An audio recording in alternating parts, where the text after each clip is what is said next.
Hello everyone, for today's video, ipapakita ko sa inyo kung paano gumamit ng Spotify app.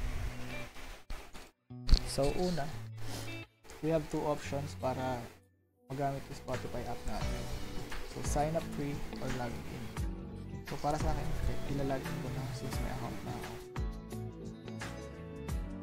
And meron siyang three options, like pwedeng gumamit ng Google account, Facebook, or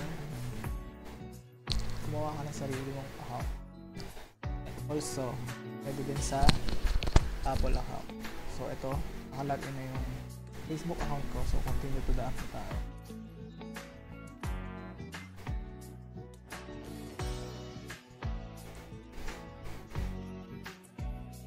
So sa isang Spotify app, meron siya ang features nga and advantages is marami siyang millions of songs from different genres, language, and artists from international and local music.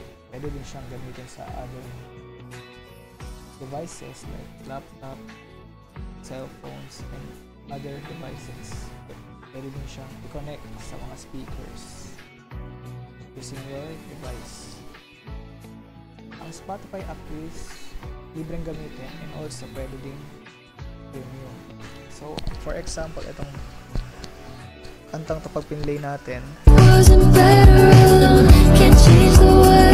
yan, may ads na lalabas. But if premium naman, ayan, ito yung payment options ng pagbayad ng premium. So, ito yung mga features ng premium plan. So, ad-free music listening, pwede mo makinig ng music dire-diretso, pwede mo pang i-download while offline, pwede mo i-play yung song ng ito mismo masusunod, pwede din siyang high audio quality, pwede natin siyang collab with friends, like pwede gumawa ng playlist with other friends, like pwede mo i-add yung friend mo dito. So, ito yung premium, pagkakaiba ng premium plan. So, pag monthly for 27 pesos, 149 for 3 months, family, pwede kang gumamit ng 6 premium accounts, duo, 2 premium accounts. Then, for may discount for student.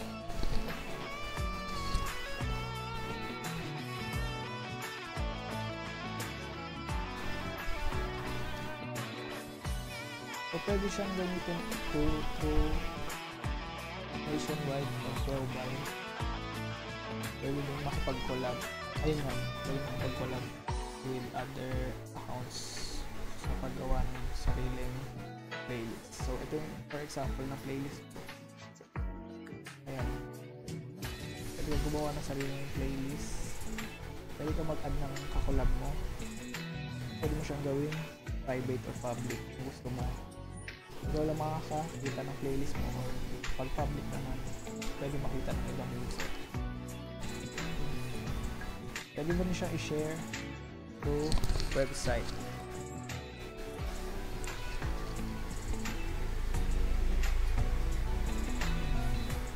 So, in other platforms naman, bukod sa music, pwede ka makinig na podcast. Usap-usapan about news or other topics.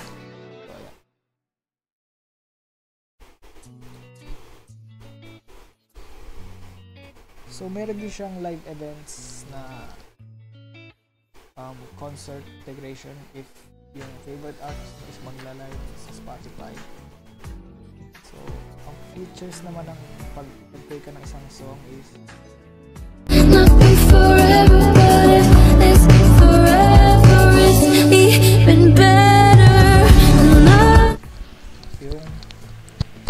about the artist, kung sino yung kumanta, and makikita mo kung gaano karami yung makikinig sa kanya. Dito naman makikita mo yung lyrics ng kanta. So ito naman yung notification about new songs ng mga favorite artists natin.